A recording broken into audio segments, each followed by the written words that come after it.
فاعوذ بالله من الشيطان الرجيم. بسم الله الرحمن الرحيم.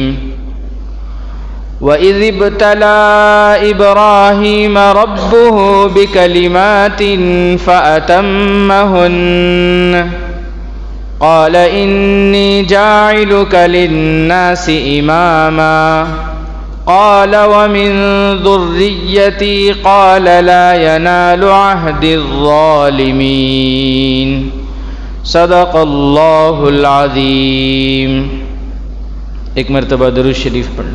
اللہم صلی علی محمد وعلی آل محمد كما صليت على إبراهيم وعلى آل إبراهيم إنك حميد مجيد.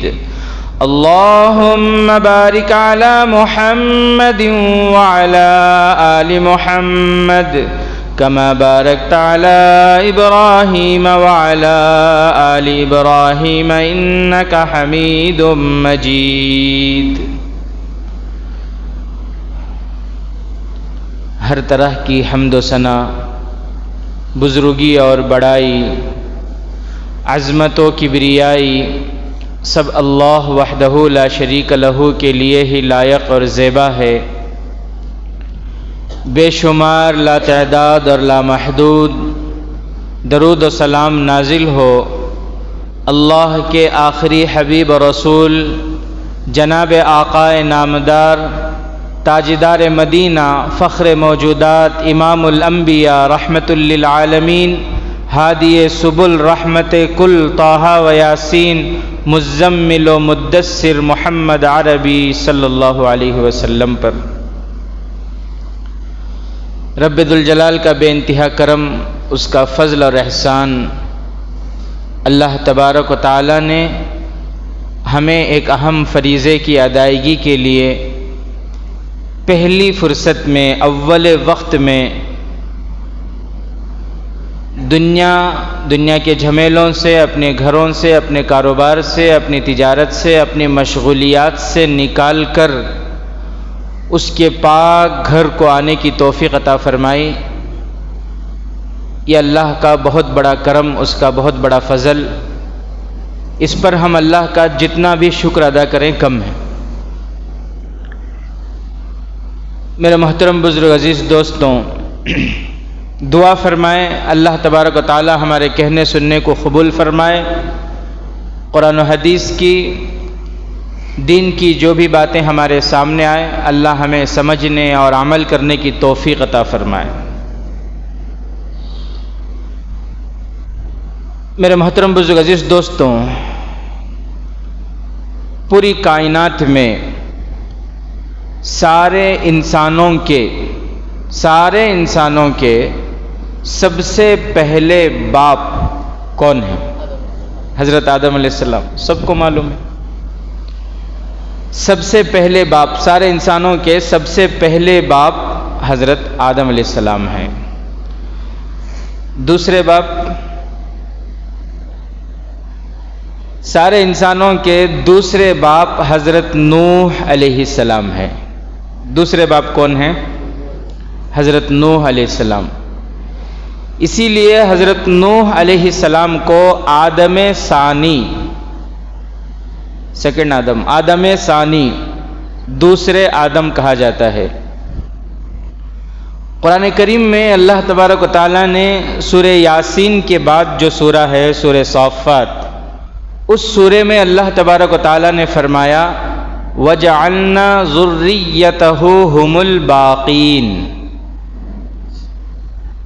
حضرت نوح علیہ السلام کے زمانے میں اللہ کا عذاب آیا، طوفان، پانی کا سیلاب، اور سارے انسان ڈوب گئے، ختم ہو گئے. آپ کے ذہنوں میں ایک سوال آ سکتا ہے، اگر نہیں آ رہا تو پھر سوال لے کر آئیے کہ سارے انسان ڈوب گئے، کیا پوری دنیا میں وہ سیلاب آیا تھا؟ اللہ کا وہ عذاب، پانی کا جو سیلاب آیا تھا، وہ سیلاب کیا پوری دنیا میں آیا تھا یا حضرت نوح علیہ السلام اور ان کی قوم جہاں رہتی تھی وہاں آیا تھا؟ بھئی یہ سوال صحیح ہے نہیں؟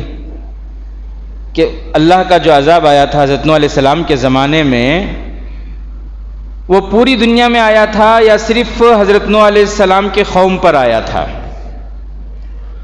اس کا جواب یہ ہے، آپ خود سمجھ جائیں گے۔ دیکھیں، حضرت آدم علیہ السلام سے لے کر حضرت نوح علیہ السلام، ان دونوں کے بیچ میں 10 سروں کا واسطہ ہے۔ کتنے سروں کا؟ 10 سروں کا واسطہ، 10 باپوں کا واسطہ ہے۔ حضرت آدم علیہ السلام کے بعد ان کے بیٹے، ان کے بیٹے، ان کے بیٹے، 10 بیٹوں کے بعد 11ویں بیٹے کون ہیں؟ حضرت، یا ایسا سمجھے 10 جنریشن کے بعد حضرت نوح علیہ السلام۔ تو آپ خود سوچیں کہ 10 جنریشن کی آبادی ہماری عقل کہتی ہے اتنی نہیں ہو سکتی کہ پوری دنیا آباد ہو جائے۔ 10 باپوں کی اولاد اتنی نہیں ہو سکتی کہ پوری دنیا آباد ہو جائے، اتنی تو نہیں ہو سکتی۔ تو مطلب یہ ہے کہ حضرت نوح علیہ السلام اور اس وقت جو لوگ تھے وہی پوری دنیا کی آبادی تھی۔ اس وقت جو قوم تھی وہ جہاں رہتے تھے، جس علاقے میں رہتے تھے، جہاں وہ بسے ہوئے تھے، پوری دنیا کی آبادی صرف اتنی ہی تھی۔ اس کے علاوہ کی باقی پوری دنیا خالی، یعنی آبادی اور اتنی بڑی نہیں تھی، پوری دنیا بھری نہیں تھی۔ تو جو عذاب اللہ کا آیا وہ پورے انسانوں پر آیا، یعنی اس وقت اتنے انسان تھے۔ تو اللہ کا عذاب آیا حضرت نوح علیہ السلام کے زمانے میں سیلاب کی شکل میں، پانی کی شکل میں، اور سب کے سب سارے انسان ڈوب گئے، سارے انسان ختم ہو گئے۔ صرف 80 لوگ، جس میں کچھ مرد بھی تھے کچھ عورتیں بھی تھیں، صرف 80 لوگ بچے جو حضرت نوح علیہ السلام کے ساتھ کشتی میں سوار تھے۔ ان کے علاوہ باقی پوری دنیا پانی میں ڈوب گئی۔ پھر ان 80 لوگوں کی نسلیں چلی، دھیرے دھیرے رفتہ رفتہ ان کی نسل بھی ختم ہو گئی۔ آپ کو یاد ہوگا حضرت نوح علیہ السلام کے 4 بیٹے، جس میں سے ایک بیٹا کشتی میں سوار نہیں ہوا اور پھر وہ پانی میں ڈوب گیا۔ میں وہ تفصیل میں نہیں جانا چاہتا کیسے ڈوبا، کیا ہوا۔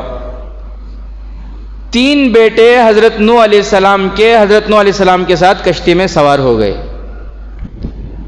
ان تینوں بیٹوں کے نام بعض کتابوں میں حام، دوسرے بیٹے کا نام سام، سام سین الف میم سام، اور تیسرے بیٹے کا نام یافس۔ یہ 3 بیٹے حضرت نوح علیہ السلام کے ساتھ کشتی میں سوار تھے۔ اللہ تبارک و تعالی اشارہ فرما رہے ہیں وَجَعَلْنَا ذُرِّيَّتَهُ هُمُ الْبَاقِينَ، کہ ہم نوح علیہ السلام کی اولاد کو باقی رہنے والا بنائے۔ ہم نے نوح علیہ السلام کی نسل کو باقی رہنے والا بنایا ہے، یہ اللہ فرما رہے ہیں۔ تو کشتی میں جتنے لوگ سوار تھے ان کی نسلیں بھی دھیرے دھیرے ختم ہو گئی۔ حضرت نوح علیہ السلام کے جو 3 بیٹے تھے حام، سام، یافس، ان کی نسلیں چلی، ان کی اولادیں، پھر ان کی اولادوں سے اولادیں، پھر ان کی اولادیں، یہ ان کی نسلیں چلتی رہی اور دنیا آباد ہوتی رہی انسانوں سے۔ حضرت نوح علیہ السلام کے بعد ایک لمبا زمانہ گزرا، ایک طویل مدت گزری۔ اس کے بعد حضرت ابراہیم علیہ السلام دنیا میں تشریف لائے۔ ایک لمبے زمانے کے بعد، وہ لمبا زمانہ کتنا اسے ہم اندازہ، کیونکہ حضرت نوح علیہ السلام خود 900 ساڑھے 900 سال تک زندہ تھے، تو ان کے بعد کئی نسلیں گزری اور دنیا آباد ہوئی، تو کتنے نسلیں گزری اور کتنا زمانہ، بہرحال جتنا بھی زمانہ، حضرت ابراہیم علیہ السلام دنیا میں تشریف لائے۔ نوح علیہ السلام کے بعد حضرت ابراہیم علیہ السلام کے درمیان کوئی بڑے پیغمبر اولو العزم پیغمبر، اولو العزم نبی دنیا میں تشریف نہیں لائے۔ حضرت نوح علیہ السلام کے بعد پوری دنیا میں سب سے بڑے اولو العزم پیغمبر اگر کوئی دنیا میں آئے ہیں تو وہ کون؟ بھئی بولے نا کون؟ حضرت ابراہیم علیہ السلام۔ حضرت ابراہیم علیہ السلام دنیا میں تشریف لائے۔ حضرت ابراہیم علیہ السلام کا دور آیا، اور قرآن کریم میں اللہ تبارک و تعالیٰ نے حضرت ابراہیم علیہ السلام کی خصوصیت یہ ہے، حضرت ابراہیم علیہ السلام کی خصوصیت یہ ہے کہ حضرت ابراہیم علیہ السلام کے بعد پوری دنیا میں جتنے بھی نبی آئے سب کے سب حضرت ابراہیم علیہ السلام کی اولاد میں آئے، حضرت ابراہیم علیہ السلام کی نسل میں ہی آئے جتنے نبی آئے۔ یہ حضرت ابراہیم علیہ السلام کی خصوصیت ہے۔ اسی کو اللہ تبارک و تعالیٰ قرآن مجید میں فرماتے ہیں وَجَعَلْنَا فِي ذُرِّيَّتِهِمَ النُّبُوَّةَ وَالْكِتَابَ، ہم نے ابراہیم علیہ السلام کے اولاد میں نبوت کو اور کتاب کو یعنی اللہ کے پیغام اور وحی کو ہم نے جاری رکھا، یہ اللہ فرما رہے ہیں۔ تو حضرت ابراہیم علیہ السلام کی خصوصیت یہ ہے کہ ان کے بعد جتنے بھی نبی دنیا میں آئے سب کے سب انہی کی اولاد میں سے آئے۔ حضرت ابراہیم علیہ السلام کے دو بیٹے، ایک کا نام اسحاق علیہ السلام اور ایک کا نام ہاں بولے نا کیا اسماعیل علیہ السلام، دو بیٹے۔ اسحاق علیہ السلام سے جو نسل چلی، حضرت اسحاق سے حضرت یعقوب پیدا ہوئے، حضرت یعقوب علیہ السلام سے حضرت یوسف علیہ السلام پیدا ہوئے۔ حضرت یعقوب علیہ السلام کے بیٹے 11 بیٹے تھے، ان میں سے حضرت یوسف علیہ السلام کو اللہ نے نبی بنایا۔ پھر حضرت یوسف علیہ السلام وہ نسل چلتے رہی، ان کے نسل میں نبی آتے رہے۔ 400 سال کے بعد حضرت یوسف علیہ السلام کے 400 سال کے بعد انہی کے خاندان میں حضرت موسیٰ علیہ السلام دنیا میں تشریف لائے۔ پھر بنی اسرائیل، ان کو یہ پورے خاندان کو بنی اسرائیل کہا جاتا ہے۔ پھر نبیاں آتے رہے، آخر میں حضرت اسحاق علیہ السلام کی اولاد میں آخر میں حضرت عیسیٰ علیہ السلام دنیا میں تشریف لائے۔ حضرت ابراہیم کے بیٹے حضرت اسحاق، ان سے جو نسل چلی، سارے دنیا میں جتنے نبی آئے سارے نبی ان کے اولاد میں سے ہی آئے، حضرت اسحاق کے پیٹ سے جو ہیں۔ پھر آخر میں کون آئے ان کی نسل میں؟ حضرت عیسیٰ علیہ السلام۔ دوسرے بیٹے حضرت اسماعیل علیہ السلام، ان سے اولادیں چلی، کوئی نبی نہیں، اولادوں کا سلسلہ چلتا رہا۔ نسل اللہ نے قرآن میں کہا وَجَعَلْنَا فِي ذُرِّيَّتِهِمَ النُّبُوَّةَ کہ ہم ان کی نسل کو چلاتے رہیں گے اور اس میں ہم نبی کو بھیجیں گے۔ حضرت اسماعیل علیہ السلام ہیں اور ان کے بعد ان کی اولادیں ہیں، اور آخر میں آئے تو آئے کون آئے؟ میرے اور آپ کے آقا احمد مجتبیٰ محمد مصطفیٰ سرکار دو عالم صلی اللہ علیہ وسلم، حضرت اسماعیل علیہ السلام حضرت ابراہیم علیہ السلام کے اولاد میں سے ہمارے نبی حضرت محمد مصطفیٰ صلی اللہ علیہ وسلم۔ تو میرے محترم بزرگ عزیز دوستوں، اللہ تعالیٰ قرآن مجید میں فرماتے ہیں وَإِذِ ابْتَلَىٰ إِبْرَاهِيمَ رَبُّهُ بِكَلِمَاتٍ فَأَتَمَّهُنَّ، ہم نے ابراہیم کو چند باتوں میں آزمایا۔ دنیا کے امتحان چھوٹے موٹے ہوتے ہیں، دنیا کی آزمائشیں چھوٹی موٹی ہوتی ہیں، لیکن حضرت ابراہیم علیہ السلام کا جو امتحان تھا وہ کوئی معمولی امتحان نہیں تھا۔ بھائی قربانی کے دنوں میں ایک جانور قربان کر دینا بہت آسان کام ہے، کوئی بھی کر سکتا ہے، لیکن سنت ابراہیم پر آنا یہ مشکل کام ہے۔ حضرت ابراہیم علیہ السلام پر بہت ساری امتحان، بہت ساری آزمائشیں ان کی زندگی میں۔ سب سے پہلا امتحان تو یہ کہ جس گھر میں پیدا ہوئے وہ گھر میں بت پرستی، اس گھر میں بتوں کو بنایا جاتا تھا۔ خود ان کے والد بت بناتے تھے اور اس کی عبادت کرتے تھے، اس کی پرستش کرتے تھے۔ جب انہوں نے آنکھیں کھولی، جب ان کو عقل آئی، تو پھر انہوں نے اپنی آنکھوں سے دیکھا کہ گھر میں جس گھر میں وہ پیدا ہوئے وہ گھر جو ہے ان کے والد مجاور ہیں بتوں کے. حضرت ابراہیم علیہ السلام کے والد خود مجاور ہیں بتوں کے، اور پھر مجاور ہونے کی وجہ سے لوگ خوب ہدیے بھی دے رہے ہیں، خود تحائف بھی مل رہے ہیں، زبردست آمدنی ان کے والد صاحب کو ہو رہی ہے. ہر بچے کی یہ خواہش ہوتی ہے، اگر باپ اچھا ہے، اچھی پوزیشن میں ہے، اچھی انکم ہے، باپ کی اچھی شہرت ہے، اچھی کمائی ہے، تو ہر بچے کے دل میں خواہش ہوتی ہے کہ میں بڑا بن کر میرے باپ جیسا بنوں، کیونکہ وہ ابا کو اچھی حالت میں دیکھتا ہے، اچھے پوزیشن میں دیکھتا ہے. تو ہر بچے کی دلی خواہش ہوتی ہے کہ میں بڑا بنوں گا تو کیا بنوں گا؟ ابا کا نائب بنوں گا. تو حضرت ابراہیم علیہ السلام کے دل میں بھی یہ خیال آ سکتا تھا کہ میں بڑا بن کر اپنے باپ کا نائب بنوں تاکہ مجھے بھی خوب ہدیے اور تحفے ملیں. لیکن حضرت ابراہیم علیہ السلام نے ایسا نہیں کیا. حضرت ابراہیم علیہ السلام نے اپنے والد صاحب سے کہا کہ ابا آپ جو یہ کام کر رہے ہیں بالکل غلط کام کر رہے ہیں، توحید کے خلاف کام کر رہے ہیں، وحدانیت کے خلاف کام کر رہے ہیں. آپ غیر اللہ کی مورتیاں بناتے ہیں اور پھر آپ خود مورتیاں بنا کر آپ خود جن کو آپ نے بنایا اپنے ہاتھوں سے پھر اس کے سامنے آپ ہاتھ پھیلا رہے ہیں. آپ نے خود بنایا اور پھر اس کو آپ سجدہ کر رہے ہیں. حضرت ابراہیم علیہ السلام اپنے ابا کو سمجھا رہے ہیں یہ بالکل غلط ہے. اور حضرت ابراہیم علیہ السلام بار بار اپنے ابا کو دعوت دینے کے بعد، وحدانیت کی توحید کی دعوت دینے کے بعد حضرت ابراہیم علیہ السلام یہ کہتے ہیں کہ ابا میں یہ کام ہرگز نہیں کر سکتا، میں توحید کے خلاف کام نہیں کر سکتا، میں شرک نہیں کر سکتا، انا من المسلمین، میں پکا سچا مسلمان بن کر زندگی گزارنا چاہتا ہوں. جب انہوں نے اپنے ابا سے یہ کہا تو ان کے ابا نے ان کو گھر سے نکال دیا.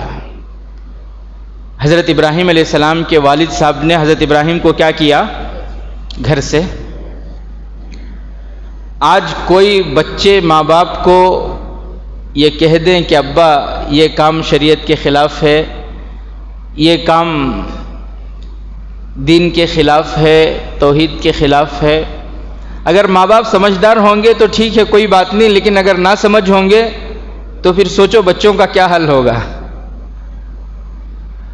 بہرحال صرف ماں باپ ہی نہیں، کوئی بھی اگر شریعت کے خلاف کام کر رہا ہو تو اسے بولنا، اسے سمجھانا ضروری ہے.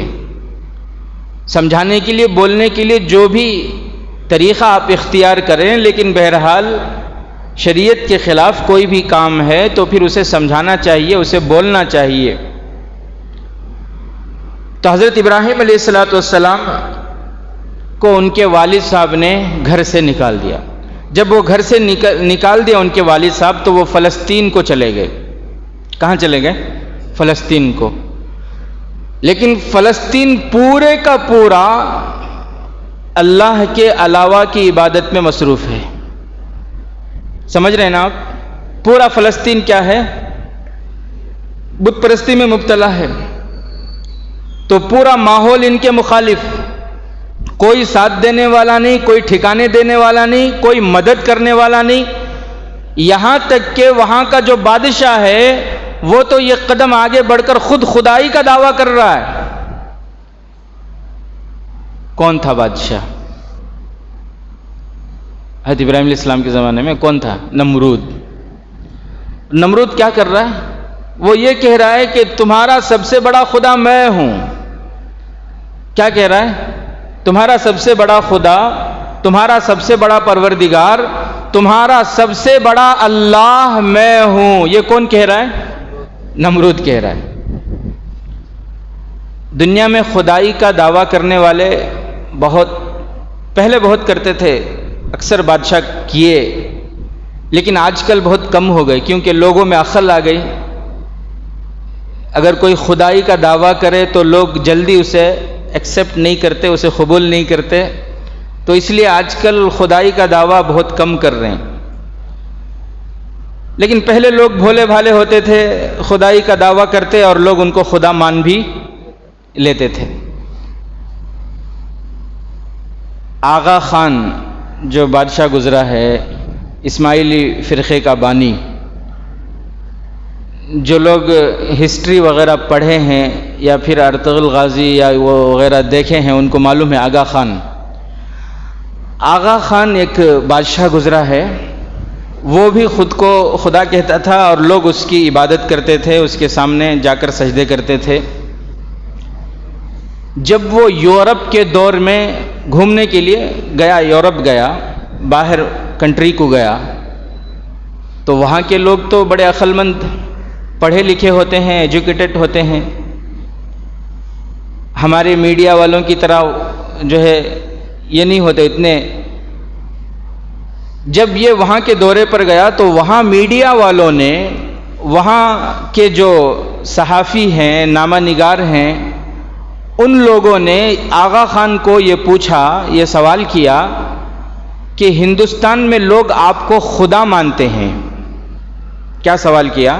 میڈیا والوں نے آغا خان کو یہ کہا کہ ہندوستان میں لوگ آپ کو خدا مانتے ہیں، آپ کیسے خدا ہو گئے؟ آپ خدا کیسے ہو گئے؟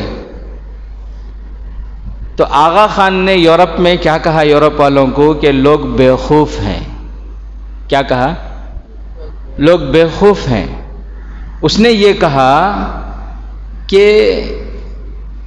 بندروں کی عبادت ہو رہی ہے، گدھوں کی عبادت ہو رہی ہے، لومڑیوں کی عبادت ہو رہی ہے، سمندر کی ندیوں کی عبادت ہو رہی ہے، سانپوں کی عبادت ہو رہی ہے، چوہوں کی عبادت ہو رہی ہے. اس نے یہ کہا کہ لوگ جب بندروں کو اپنا خدا مانتے ہیں، بندروں کو خدا بنانے کے لیے تیار ہیں، لومڑیوں کو خدا بنانے کے لیے تیار ہیں، سانپوں کو خدا بنانے کے لیے تیار ہیں، چوہوں کو خدا بنانے کے لیے تیار ہیں، بندروں سے، گدھوں سے، لومڑیوں سے، سانپوں سے، چوہوں سے میں تو بہت اچھا ہوں، میں اچھا ہوں ان سانپوں سے، چوہوں سے، تو میں کیوں نہیں خدا بن سکتا ان کا؟ تو میں بھی بن گیا خدا. تو میرے محترم بزرگ عزیز دوستوں، خدائی کا دعویٰ کرنے والے دنیا میں بہت سے گزرے ہیں.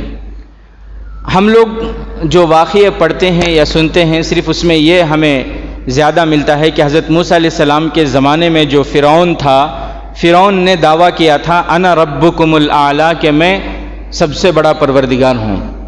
اصل میں فرعون جو ہے وہ ایک خاندان کا نام ہے. فرعون کس کا نام ہے؟ خاندان کا نام ہے.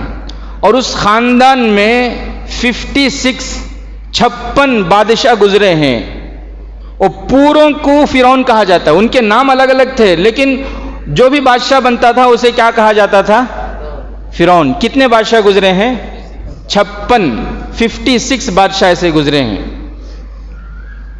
ان کی پوری ہسٹری آپ کو پڑھنا ہے، پوری ہسٹری آپ کو جاننا ہے کہ کون سا فرعون کس زمانے میں آیا اور کس زمانے سے کس زمانے تک اس کی حکومت تھی.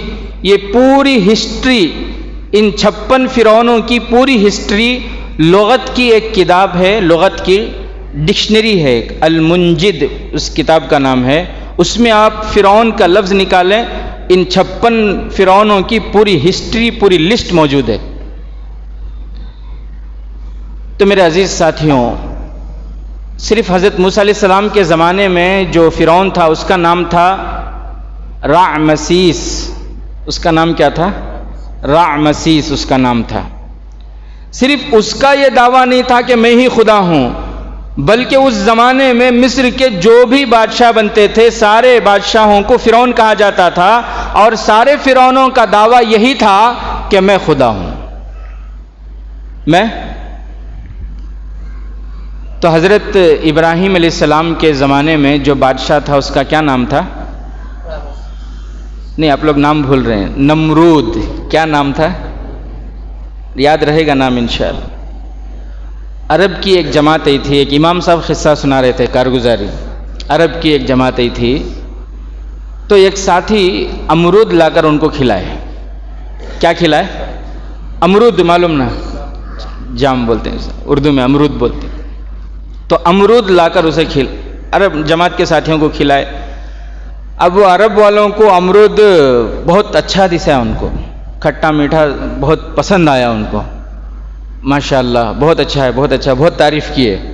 کیا نام ہے اس کا؟ امرود. اور انسان کو کوئی چیز اچھی لگتی ہے تو پھر اس میں وہ پوری طرح لذت حاصل کرنا چاہتا ہے انسان. یہاں ہمارے منڈیا میں 6-7 سال پہلے شاید عرب کی ایک جماعت آئی تھی. یہاں ہمارے وی ولیٹ کو بھی آئے تھے وہ ساتھیاں رمضان کے موقع پر. تو رمضان سے پہلے وہاں تھے انہوں مرکز میں، مسلم بلاک میں جو مرکز ہے، مرکز میں ایک دن مرکز سے ہمارے مدرسے کو آئے. قریبی تو ہے مدرسہ، عیدگاہ قبرستان مدرسہ. آئے مدرسے کو، ہم بچوں سے، علماء کرام سے ملاقات کرنے کے لیے آئے. آ کر جب واپس جا رہے تھے تو راستے میں جاتے جاتے ایک سائیکل میں ایک شخص یلیر بیچ رہا تھا. یلیر لے کر جا رہا تھا بیچنے کے لیے، وہاں سرکل کو وہاں کھڑے ہو کر بیچتا ہے، انہیں لے کر جا رہا تھا. تو انہوں کھڑا کو پوچھے کیا یہ کر کر.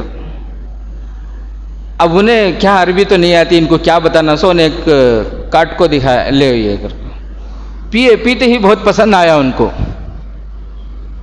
پوری سائیکل ہی خرید لیے. چل تو مرکز کو چل یہاں سے گھر کو پورے کتنے ہی کی پورا دیال منجے. تو بہرحال تو وہ امام صاحب قصہ سناتے ہیں ایک لطیفہ کہ عرب کی ایک جماعت آئی تھی، ساتھی نے ان کو امرود کھلایا تو امرود ان کو بہت پسند آیا. دوسرے دن صبح کو اٹھ کر سیدھے مارکیٹ کو چلے گئے، پھلوں کی مارکیٹ کو. مارکیٹ کو جا کو نام بھول گئی. وہاں جا کو کیا پوچھ رہی لوگوں کو، نمرود، نمرود کہاں ہے، کیا پوچھ رہی؟ امرود بھول گئے لیکن نمرود یاد ہے. تو آپ لوگ نہیں بھولیں گے، حضرت ابراہیم علیہ السلام کے زمانے میں جو بادشاہ تھا کیا نام تھا اس کا؟ نمرود. کیا نام تھا؟ نمرود. اس نے بھی خدائی کا دعویٰ کیا. وہ بھی یہی کہتا تھا کہ میں تمہارا سب سے بڑا خدا ہوں، میں تمہارا سب سے بڑا پروردگار ہوں، میں ہی تمہارا اللہ ہوں. یہ نمرود کہتا تھا، حالانکہ تھا تو وہ امرود.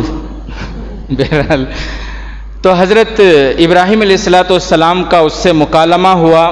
حضرت ابراہیم، وہ بہت لمبی چوڑی بات ہے، حضرت ابراہیم علیہ السلام نے اس سے یہ کہا کہ میرا پروردگار وہ ہے جو سورج کو مشرق سے نکالتا ہے اور مغرب میں ڈباتا ہے. اگر تو سچا پروردگار ہے تو سورج کو مغرب سے نکال کے دکھا. جب حضرت ابراہیم علیہ السلام نے یہ کہا تو وہ ہکا بکا رہ گیا، اس کے پاس کوئی جواب نہیں.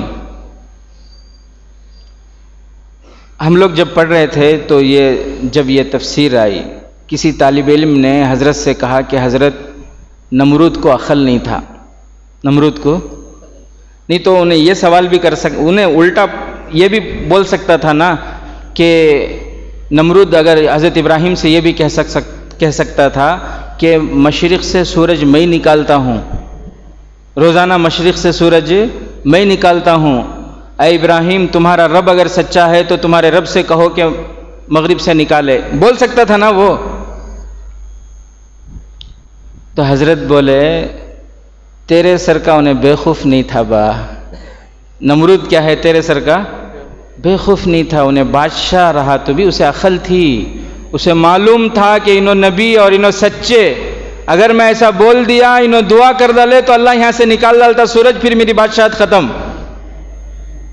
اس کے دل میں تھا، اس کے واسطے انہیں کیا نہیں کرا ایسا الٹے سوالان تیرے سر کا کر کو حضرت ہم نہ سمجھائے. بہرحال میرے عزیز ساتھیوں، تو بادشاہ جب دیکھا کہ میری تو بہت انسلٹ ہو گئی، میں تو ذلیل ہو رہا ہوں، تو پھر آپ کو معلوم ہے حضرت ابراہیم علیہ السلام کو سزا دینے کے لیے اس نے آگ جلوائی، آگ جلایا. اور پھر کتابوں میں لکھا ہے کہ اس آگ کو جلانے کے لیے اس نے 1000 سے زائد جوانوں کو متعین کر دیا تھا کہ 1 مہینے تک تمہارا کام خالی لکڑیاں لا کر جمع کرنا. تو کتنی لکڑیاں وہ جمع کیا ہوں گا. اور پھر وہ آگ، کتابوں میں لکھا ہے کہ وہ ایسی دہکتی ہوئی آگ کہ اوپر سے بھی کوئی پرندہ اگر اڑتا تو جل کر خاک ہو جاتا تھا. دین کے خاطر سب سے پہلے جس کے کپڑے اتارے گئے وہ حضرت ابراہیم علیہ السلام ہیں. کپڑے اتار کر ان کو آگ میں ڈالا گیا، ڈالا نہیں بلکہ پھینکا گیا دور سے ان کو آگ میں۔ اسی لیے میرے اور آپ کے آقا حضرت محمد مصطفیٰ صلی اللہ علیہ وسلم فرماتے ہیں، حدیث پاک میں ہے، کل قیامت کے دن جب اللہ کے سامنے ہم سب حاضر ہوں گے تو ایسے حاضر ہوں گے جیسے دنیا میں ماں کے پیٹ سے تشریف لائے تھے۔ جب ہم پیدا ہوئے تھے چپل پہن کے، کپڑے پہن کے، سوٹ بوٹ کے ساتھ کیسے پیدا ہوئے تھے؟ بغیر کپڑوں کے۔ دنیا میں جب کسی کی پیدائش ہوتی ہے بغیر کپڑوں کے تو اللہ کے سامنے بغیر چپل کے، بغیر کپڑوں کے، بغیر کپڑوں کے ہم وہاں کھڑے ہوں گے، بلکہ بغیر ختنے کے کھڑے ہوں گے۔ گوشت کا وہ ٹکڑا جسے بدن سے الگ کیا گیا، سنت ابراہیمی، اللہ تبارک و تعالیٰ کل قیامت کے دن اس ٹکڑے کو بھی، کاٹنے والے کو پتہ نہیں کہاں رکھا، جس کا کاٹا اس کو بھی پتہ نہیں کہ کہاں گیا وہ ٹکڑا، اللہ اس ٹکڑے کو بھی دوبارہ لوٹا دیں گے۔ بغیر کپڑوں کے، بغیر ختنے کے سارے انسان کھڑے ہوں گے۔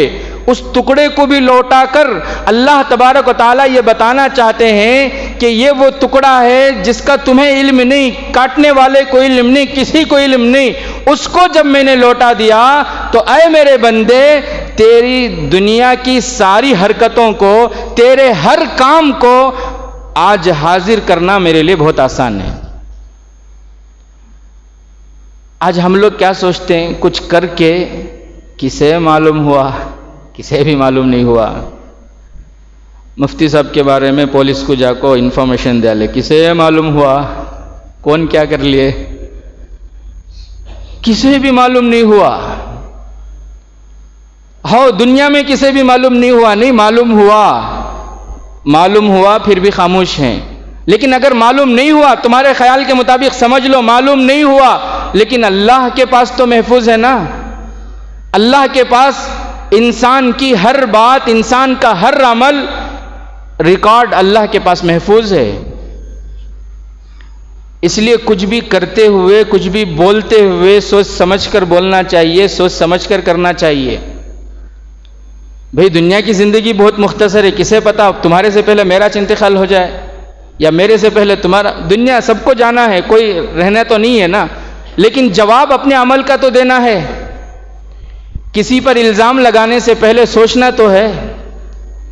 علامہ زرقانی رحمۃ اللہ علیہ نے ایک واقعہ لکھا ہے حضرت امام مالک رحمۃ اللہ علیہ کے زمانے کا۔ حضرت امام مالک رحمۃ اللہ علیہ کے زمانے کا واقعہ میں آپ کو مختصر بتا دوں، اس سے پہلے بھی میں آپ کو بتا چکا ہوں۔ ایک عورت کا انتقال ہوا، اسے کچھ عورتیں غسل دے رہی تھیں، نہلا رہی تھیں۔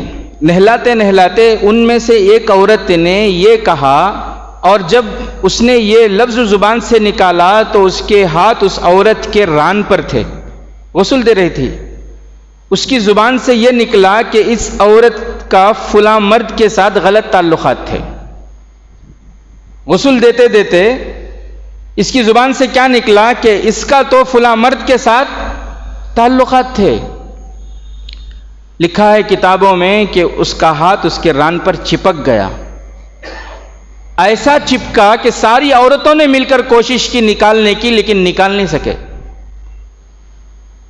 اب کیا کریں گے؟ باہر جو مرد احباب تھے ان کو بتائے کہ ایسا ایسا قصہ ہو گیا ہے، ہاتھ چپک گیا ہے، مرحومہ کے ران پر ہاتھ نہیں نکل رہا ہے۔